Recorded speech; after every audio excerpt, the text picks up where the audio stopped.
Así, vamos a dar inicio a esta primera conferencia que va a impartir la doctora Susana Bastos Matthews. Voy a leer una breve semblanza de esta investigadora. Ella es investigadora de la Cátedra de Estudios Sefaraditas Alberto Benviste de la Universidad de Lisboa, del Centro Interdisciplinar de Historia, Culturas y Sociedades de la Universidad de Évora y miembro del Centro de Estudios de Historia Religiosa de la Universidad Católica Portuguesa, en el cual es coordinadora del grupo de trabajo Expansión Religiosa, Civilizaciones y Culturas. Es doctoranda en Historia Moderna en el programa interuniversitario de doutoramento en Historia Butte East. Ha sido también becaria de investigación científica en los proyectos Diccionario Histórico de Sefaraditas Portugueses, Corpo Prosopográfico de Mercaderes e de Gente de Trato, de siglos XV a XVIII, y Corpo Prosopográfico de Hómenes de Cultura y de Ciencia, del siglo XV al siglo XVIII, en la Universidad de Lisboa.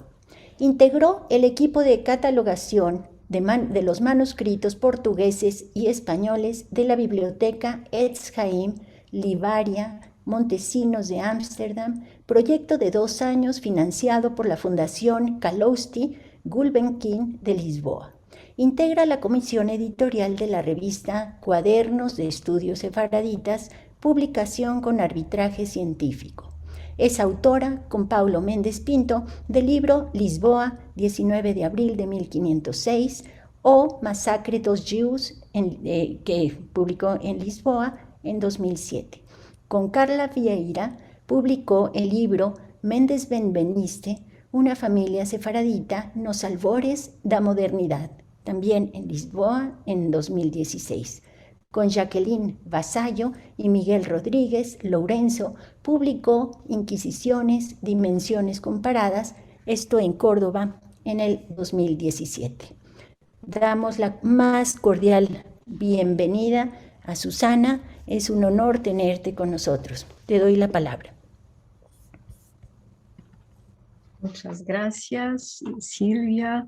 Un saludo a todos y a todas que nos escuchan de todas las partes, sea unos buenos días, buenas tardes o noches.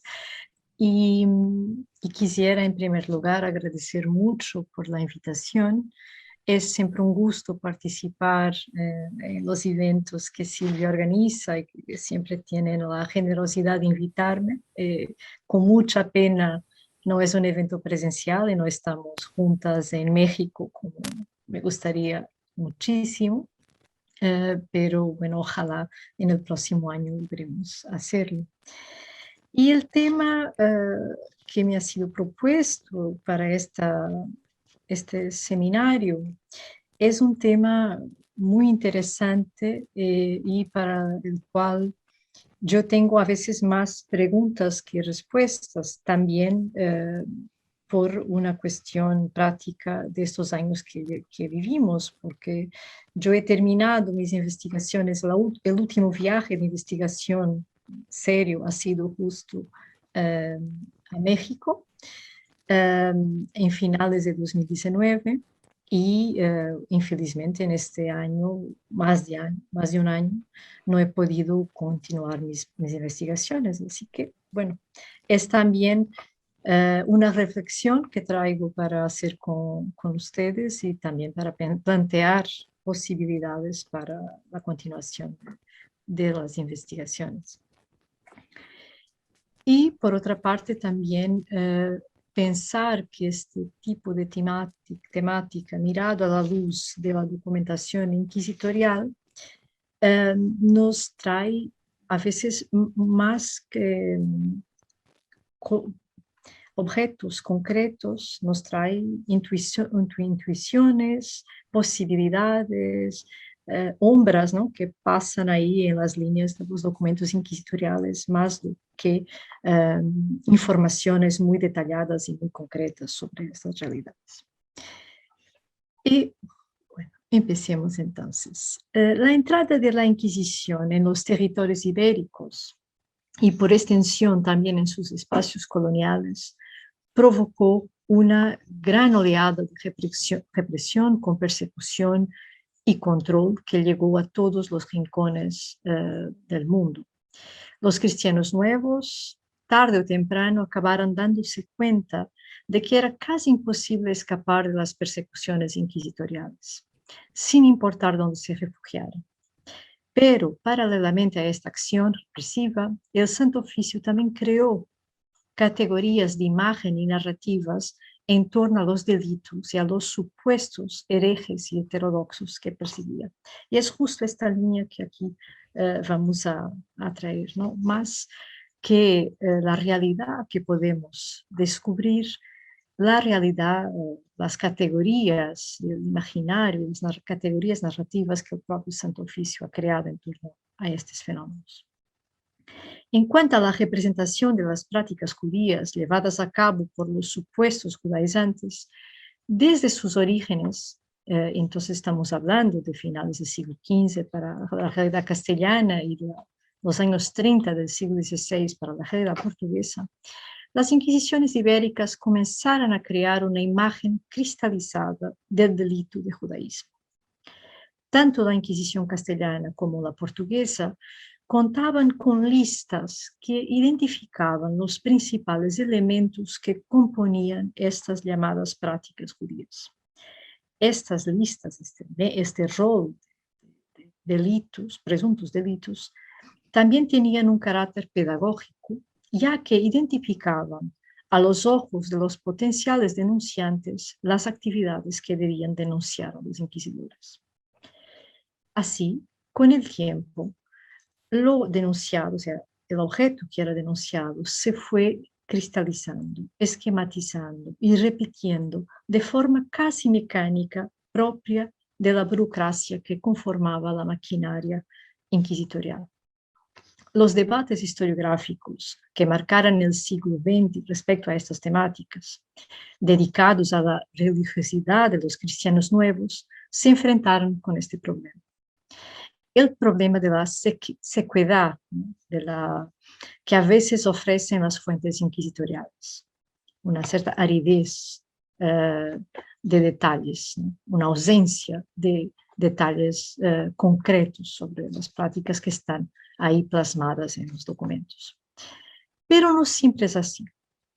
En ocasiones encontramos contextos o individuos que destacan en este panorama repetitivo y cristalizado que estoy mencionando, y que ofrecen perspectivas de análisis más amplias para comprender la complejidad de las realidades sociales y las adaptaciones de estas religiosidades llamadas transgresoras a los espacios en los que se insertaron.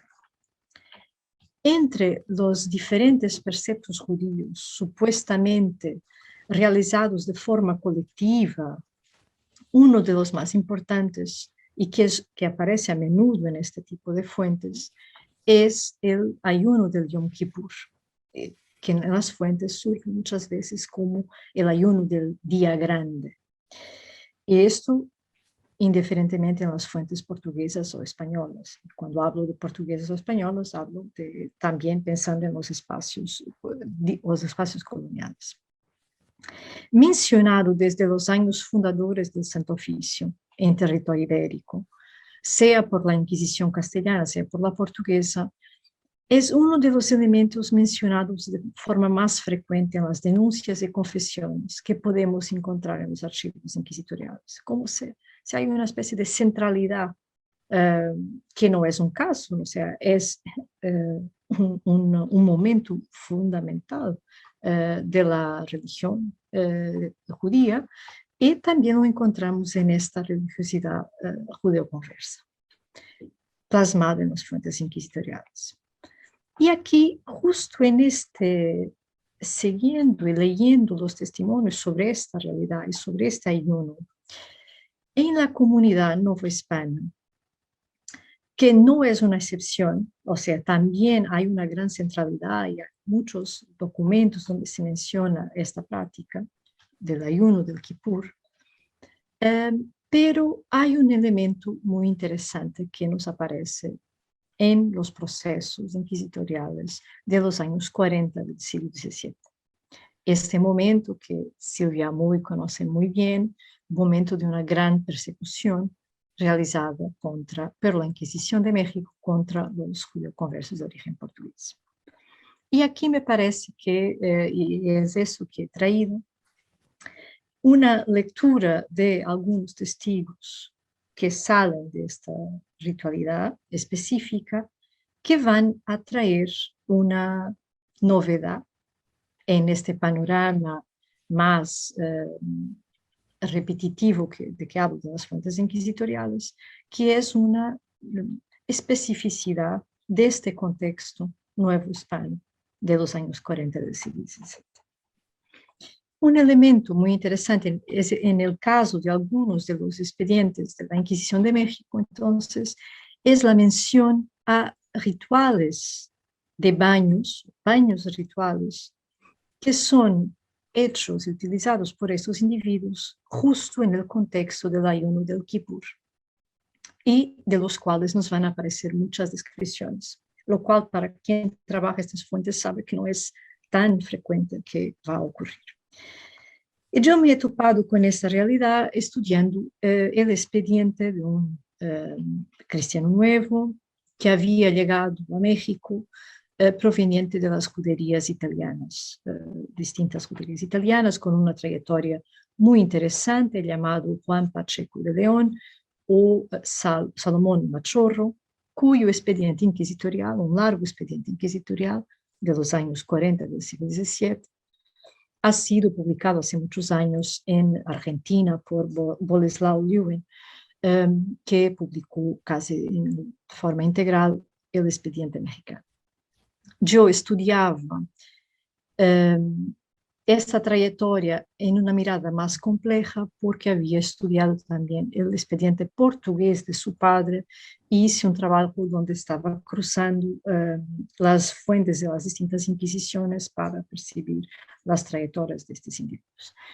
Y el interés de estos expedientes de ambos, padre e hijo, el hijo que llega a México, padre, va a morir en el viaje, es que son como elementos conectores de la realidad vivenciada en las juderías italianas, las llamadas, una parte de las llamadas tierras libres, con la comunidad que vamos a encontrar en Nueva España. Y estos individuos son fundamentales para leer estas novedades o estos cambios, estas especificidades que vamos a encontrar en estas descripciones en los procesos inquisitoriales. Este es el caso de Juan Pacheco de León, que va a entrar en el círculo de Simón Vaz Sevilla y de su familia, y que va a ser un elemento muy importante de forneciendo información, dando información a los círculos de los Vaz Sevilla, sobre todo a las mujeres. Y esto es algo que creo que merece la pena, y no tengo todavía una respuesta simple para esto, pero quien parece más interesado en saber las informaciones que llegan de estas tierras libres son sobre todo las mujeres. Eso vamos a ver en los distintos procesos inquisitoriales. Sean las mujeres de la casa de Simón Vaz Sevilla, sea el núcleo familiar de las Rivera, por ejemplo, ellas están ahí buscando saber más noticias, saber más informaciones sobre cómo era vivido este judaísmo en esos territorios, ¿no? Que son territorios lejanos geográficamente, pero lejanos también en el imaginario, porque ya es muy distante una percepción de lo que sería una vida judía comunitaria para estas poblaciones. Así que este Juan Pacheco de León, este elemento que llega entonces a México, que es integrado en la casa de Simón Vaz Sevilla, que va a traer lo que sabía y que va a contar las cosas que sabía, que había vivido, que había visto en las juderías de las ciudades italianas.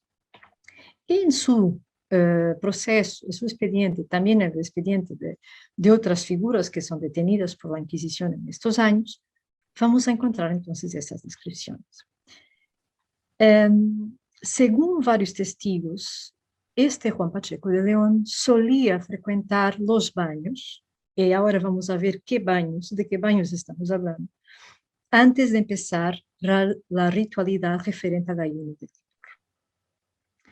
En la Ciudad de México se mencionan sobre todo dos espacios frecuentados por estos individuos para los dichos baños que preceden el ayuno de Kippur.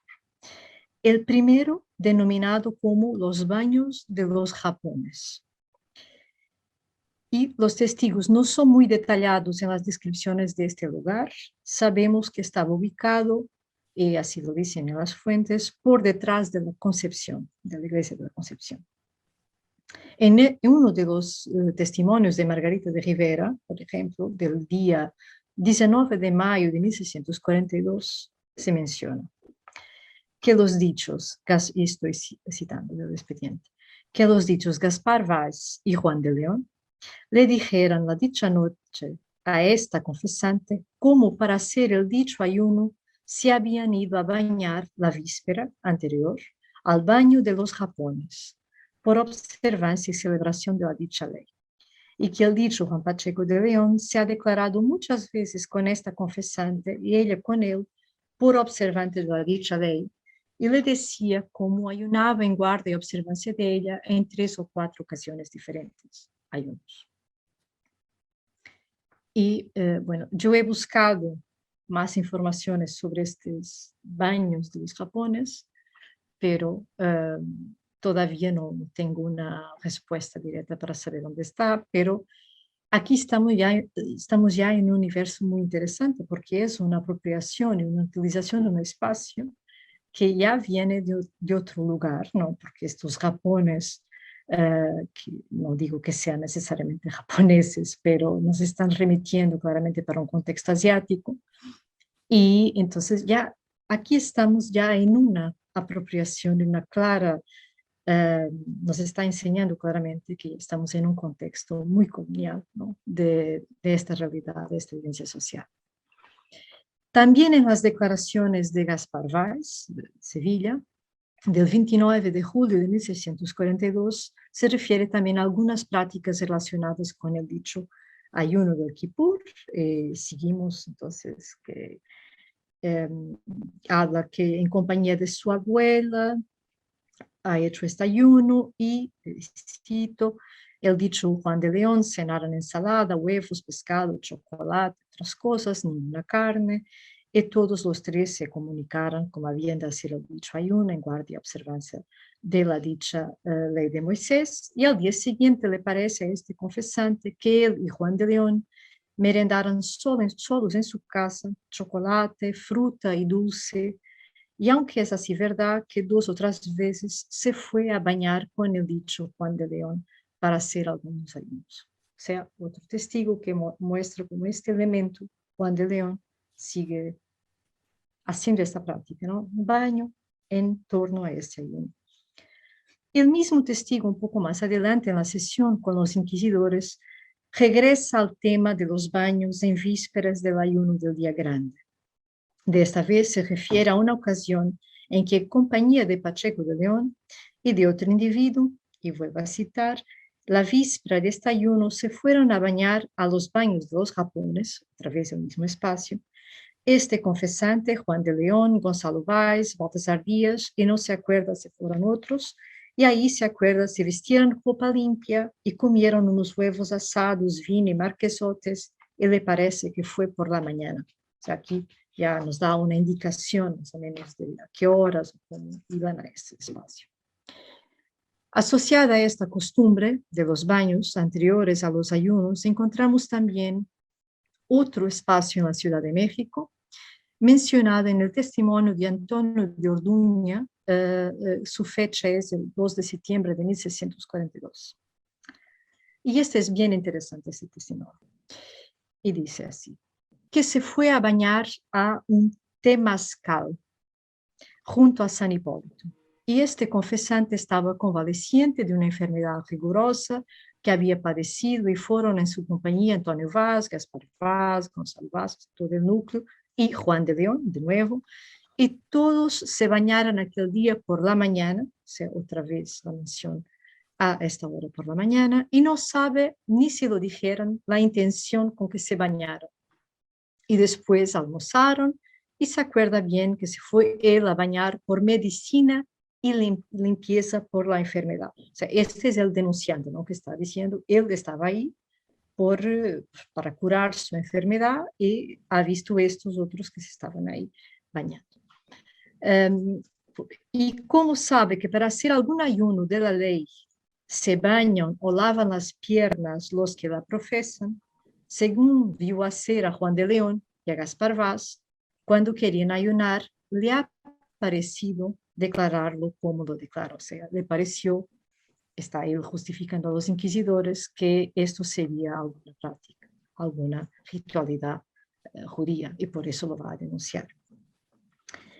Aquí este caso resulta muy interesante por eso, ¿no?, porque hay una percepción de alguien que es ajeno a la comunidad de lo que sería una práctica judía, y también aquí en otro momento es esta utilización de un espacio que viene de la cultura indígena, ¿no?, este temazcal. O sea, aquí tenemos otra interesante apropiación por estos individuos de otro espacio para esta práctica.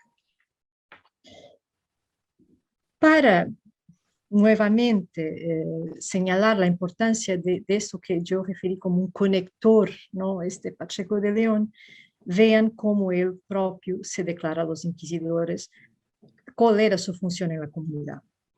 Afirma en sus declaraciones, y cito: cuando los criptojudíos le preguntaban acerca de las cosas de la dicha ley, les respondía y satisfacía. O sea, ahí está, él mismo tiene esta percepción de que su experiencia en las ciudades italianas resulta muy importante para esta comunidad que quiere saber más informaciones sobre esta realidad. Y él las fornece. O sea, estos grupos de judeoconversos portugueses involucrados en esta persecución, en este momento de persecución, se recurrían a él para obtener informaciones sobre el judaísmo. Básicamente es esto. El principal motivo, obviamente, parece ser su experiencia en las juderías europeas. Su pasado implicaba un conocimiento de los preceptos del judaísmo que en los territorios lejanos y bajo el control inquisitorial parecían esfumarse. Me parece que con este personaje de Pacheco de León, Salomón Machorro, tocamos un elemento que es fundamental para entender cómo estas comunidades, ¿no?, se van a involucrar en esta realidad que viene de tierras lejanas, van a conocer esta realidad. Me refiero a la influencia del elemento exterior, a la información aportada por personas que han tenido contacto con la vida judía, personas que han visitado casas judías en Pisa, en Florencia, Ferrara, etc. En las dos grandes oleadas de represión de la comunidad judía conversa en México encontramos estos elementos. En el círculo cercano de Luis de Carvajal, en finales del siglo XVI, por ejemplo, hay elementos que han vivido mucho tiempo encerrados. Y ahora, en esta oleada represiva de los años 40 del siglo XVII, además del ya mencionado Juan Pacheco de León, también encontramos elementos provenientes de los espacios italianos mencionados en los testimonios, ya sea en confesiones o denuncias. Y para ir aproximando al final, quisiera solo presentar un otro ejemplo, bien conocido de Silvia Muy, que al analizar el caso de las Rivera, ya detectó estos elementos, subrayando un aspecto que también quiero aquí destacar. Cuando estos individuos regresaron de tierras europeas, de las juderías, de las dichas tierras libres, trajeron consigo los conocimientos adquiridos por la experiencia o la observación. En esta aprehensión del conocimiento, tenemos inmediatamente una intermediación en la que el que ve traduce lo que observa en su propia imagen mental, creando una explicación y una interpretación. Por lo que encontramos reportado en los procesos mexicanos, las comunidades locales y en muchos casos las mujeres, como ya he mencionado, de esas comunidades, estaban muy ansiosas por tener noticias de cómo era esta vida judía en comunidad en estas tierras libres. Las páginas de los expedientes relatan conversaciones, preguntas, historias que fueron presenciadas por algunos y luego contadas oralmente a otros. En este proceso de transmisión se recrean muchas cosas en función de los lugares mentales que disponía cada oyente. Podemos recurrir a un testimonio tomado del expediente de Margarita de Rivera para dar un mejor ejemplo de lo que acabo de exponer. Margarita relata a los inquisidores que en dado momento oyera una narración de Simón Montero, que por su parte había recibido algunas informaciones sobre rituales de un rabino de Roma. Montero, en la sinagoga de Roma, preguntara al sacerdote sobre la circuncisión de los hombres y también sobre una supuesta circuncisión de las mujeres. Para el caso que aquí nos interesa, vamos a detenernos en esa segunda y cito un pasaje del proceso que ya Silvia también lo ha trabajado. Y que asimismo había preguntado al dicho sacerdote de la ley cómo se circuncidaban las mujeres y que le había respondido que metiéndolas desnudas en 7 tinas de agua, 3 frías, 4 calientes, rezándolas algunas oraciones de la ley, los sacerdotes de ella, con que quedaban limpias y purificadas de las culpas que habían cometido entre ellos. Es interesante observar aquí esta confusión, esta cierta confusión de esta idea de circuncisión femenina con el baño ritual en que la mujer se purifica de forma, digamos, oficial. Por otro lado, también encontramos esta fuerte referencia a esta idea de limpieza del pecado, podemos decir, ¿no? A través de estos rituales. No nos extraña pensar que estas noticias que llegan, y vean que aquí también es Margarita de Rivera que está diciendo que escuchó a Simón Montero, que había escuchado a Javi, o sea, estamos en este proceso, ¿no? No es extraño pensar que estas noticias nos llegan sobre cómo mantener la vida judía en entornos comunitarios plenamente establecidos, pueden haber tenido eco en los judeoconversos novohispanos y producir fenómenos miméticos, ¿no? Que intentaban producir fenómenos miméticos. Y unas breves conclusiones. Hay que mirar con lupa, con mucho cuidado, las religiosidades de los cristianos nuevos perseguidos por la Inquisición. Difícilmente podemos concebir estos universos religiosos como estancos e inmutables. Por el contrario, en la mayoría de los casos eran permeables a diversos elementos y se adaptaban a las circunstancias geográficas. Circunstancias y geografías. En esencia, al igual que otros fenómenos históricos, variaron en el tiempo y en el espacio.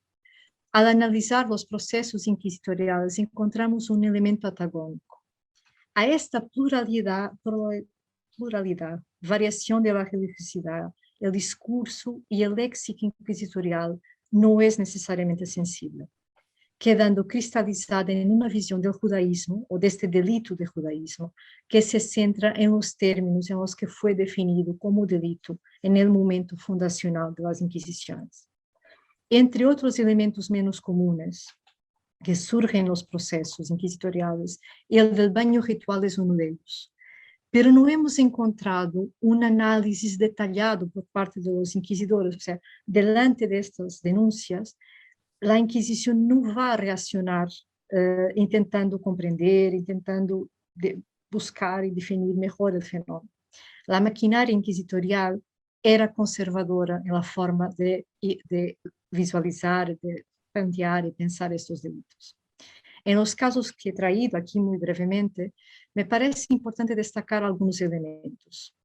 Uno, la influencia del elemento externo, o sea, de estos hombres o de esas personas que vienen de esas tierras lejanas donde hay juderías, de las dichas tierras libres. Después, la interpretación a veces muy libre, podríamos decir equivocada, pero no creo que deba ser ese el término de análisis, porque es una adaptación, una interpretación de lo que eran los rituales realizados en las juderías italianas.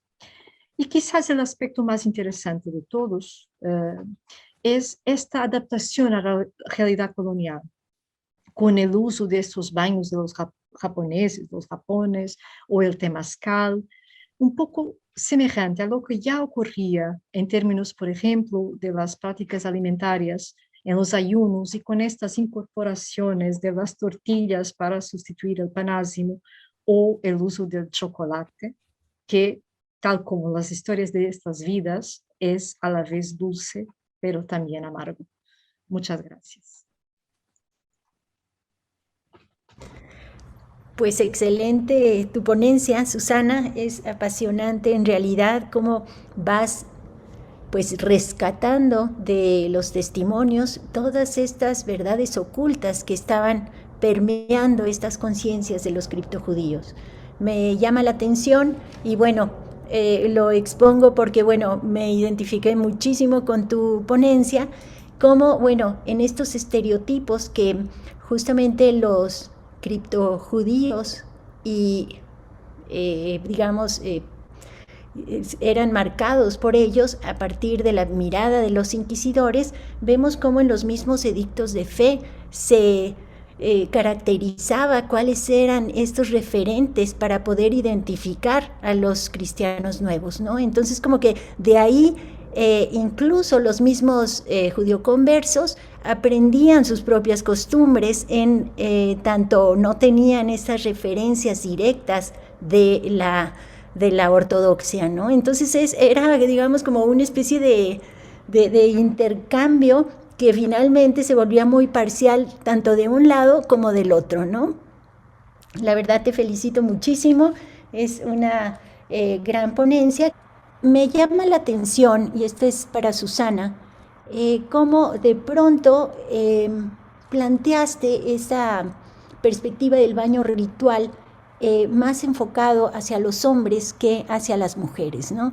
Y en este sentido, yo quisiera saber qué tanto las mujeres utilizaban estos mismos espacios intercalados entre hombres y mujeres, y por otro lado, qué tanto se volvía un espacio de mujeres o, en su caso, espacio que representaba una unión de los hombres, ¿no? Es decir, qué tanto se diferenciaban los géneros en este sentido, ¿no?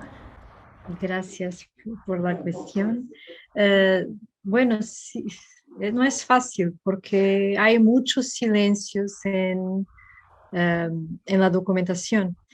Y yo creo que quizás esto hay más referencias a los hombres por la cuestión de que frecuentan sitios más públicos y entonces más visibles. Pero, y me parece que las mujeres estarían en quizás lugares más resguardados entre ellos. Y eso podría ser un elemento de distinción entre los dos grupos.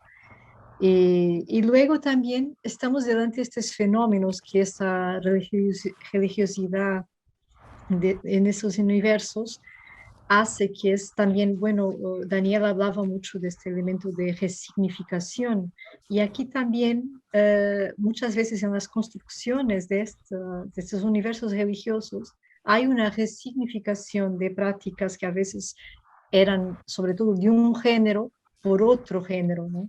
Y entonces en esta casi confusión, podríamos decir nosotros en una lectura hecha ahora de nuestra contemporaneidad, de lo que eran las prácticas, las interpretaciones de lo que venía de estas prácticas italianas, etc. Yo creo que ellos al final van sin lugar quizás a tanta determinación de lo que sería prácticas de un género y prácticas de otro, las van a incorporar de su forma, ¿no? Pero yo creo que quizás la cuestión sea el hecho de que esos frecuentan estos espacios públicos, que serían espacios de hombres, ¿no? Estos baños de japoneses y todo eso serían espacios más utilizados por los hombres, y por eso tenemos las descripciones. Muchísimas gracias. Blanca, aquí presente, menciona que también se hizo la misma reflexión. Dice, no imagino mujeres en un temazcal, que era un espacio público. Sí, la cuestión sería cómo plantear justamente esta actividad, digamos, este ritual como ritual simbólico religioso, justamente a la luz pública en esta situación de censura, ¿no? Claro, pero por eso utilizar espacios que son atribuidos para otras cosas, ¿no? Porque estos baños Claro. serían utilizados, por ejemplo, el denunciante menciona que él estaba, que no es un cristiano nuevo, menciona que estaba enfermo, que fue ahí a curarse y ha visto estos dos hombres o tres hombres que sabía que sí eran cristianos nuevos y ha pensado que quizás no estaban ahí por cuestiones de salud, pero sí para hacer una práctica ritual. Entonces yo creo que se los utilizan, o sea, aprovechan espacios que tenían otra función, que no era una función específica para el grupo de cristianos nuevos. Muy bien. Y luego hay lecturas por parte del exterior, claro, de lo que supuestamente estarían haciendo. Sí, claro, porque en este contexto de censura, pues todo adquiría un doble sentido, ¿no? Es decir, uno privado, uno secreto, y por el otro lado, lo que se quería aparentar frente a la sociedad mayoritaria, ¿no? Entonces sí es complejo, ¿no? Bueno, pues te felicito muchísimo, Susana. Yo tengo una pregunta para Susana, solo que hace rato tuve un problema técnico. Este, leyendo a Horowitz, que trabaja juderías del 16-17 en Italia, menciona que igual no había una mikve, una sinagoga, entonces recurrían a los baños turcos, las mujeres, preguntaban a los rabinos y vaya, les autorizaban ese uso, o el río, ¿no? El río Po que mencionan. Eh, Teniendo en cuenta que Juan Pacheco venía de estos territorios, o por ejemplo los Díaz Nieto, igual, ¿crees que tenga como alguna influencia el uso del temazcal aquí en México? Muchas gracias, Diego. Lo que pasa es que, bueno, hay distintas realidades en el territorio italiano, ¿no? Ujú. Y por eso no me sorprende que, claro, siempre se Ok. busca una lógica adaptativa y se Ujú. buscan soluciones, pero los Díaz Nieto e incluso Pacheco de León, Machorro, están en juderías muy ya sólidas, ¿no? Que Sí. tienen sinagoga, que tienen un historial muy, Ujú. muy antiguo de presencia judía, porque estoy pensando en Ferrara, que ya tenía una presencia, era una comunidad muy bien Sí. constituida, incluso Pisa o Florencia, que son otros. No creo que fuera necesario ir buscar soluciones. Yo más bien creo que lo que pasa es que cuando ellos llegan a Nueva España y traen estas noticias y estas imágenes que la gente que está ahí quiere saber, quiere informarse, quiere buscar más, van a buscar esos locales para adaptar lo que sería las prácticas judías de Europa, de esas tierras libres. Y ahí sí es donde van a buscar estos espacios como el Temazcal, como esos baños japoneses y otras cosas que también conoces y has encontrado en los procesos de la familia Carvajal, por ejemplo, para el 16. ¿No? Y yo creo que en estos dos casos de los Díaz Nieto y de este Machorro vienen de unas juderías muy bien estructuradas ya con gran antigüedad en Europa. Ok, gracias. Muchas gracias.